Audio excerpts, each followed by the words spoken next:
হঠাৎ নোহোৱা হল এজনো মুছলমান মোদীৰ মন্ত্ৰীসভাত স্থান নাপালে এজনো মুছলমানৰ প্ৰতিনিধিয়ে মুছলিম বুলিলেই নাক কোচালে নেকি প্ৰধানমন্ত্ৰীয়ে কেন্দ্ৰীয় মন্ত্ৰীমণ্ডলত স্থান নাপালে এজনো মুছলমানে শাহনৱাজ হুছেইন মুখতাৰ আবাসৰ পিছত শূন্য হল মুছলমানৰ প্ৰতিনিধি প্ৰধানমন্ত্ৰী নৰেন্দ্ৰ মোদীৰ কেবিনেটত নাই এজনো মুছলমানৰ কোনো এগৰাকী সাংসদে স্থান নাপালে কেন্দ্ৰীয় মন্ত্ৰীসভাত প্ৰথমবাৰৰ বাবে দেশত মুছলমানৰ প্ৰতিনিধি অবিহনে গঠন হল কেন্দ্ৰীয় মন্ত্ৰীসভা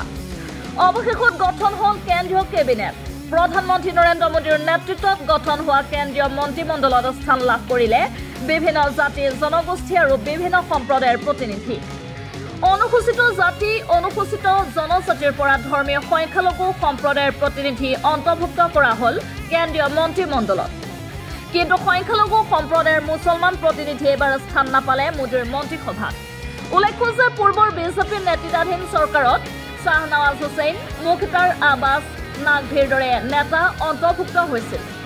লোকসভা নিৰ্বাচনত জয়লাভ নকৰিলেও ৰাজ্যসভাত প্ৰতিনিধিত্ব কৰা মুছলমান সাংসদক অন্তৰ্ভুক্ত কৰা হৈছিল কেন্দ্ৰীয় মন্ত্ৰীসভাত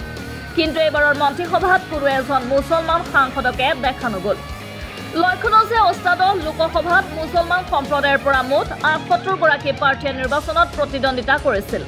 ইয়াৰে ভিতৰত ২৪ গৰাকী প্ৰতিনিধিয়ে সাংসদ হিচাপে জয়লাভ কৰিছে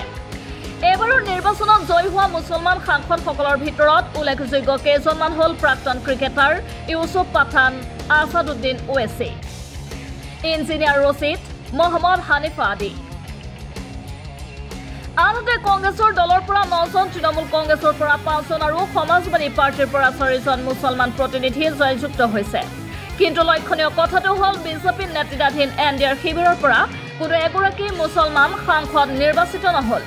যাৰ বাবে মন্ত্ৰীসভাত মুছলমানৰ প্ৰতিনিধিত্বৰ পৰা বঞ্চিত হল দেশৰ লাখ লাখ মুছলমান লোক news desk report MV Live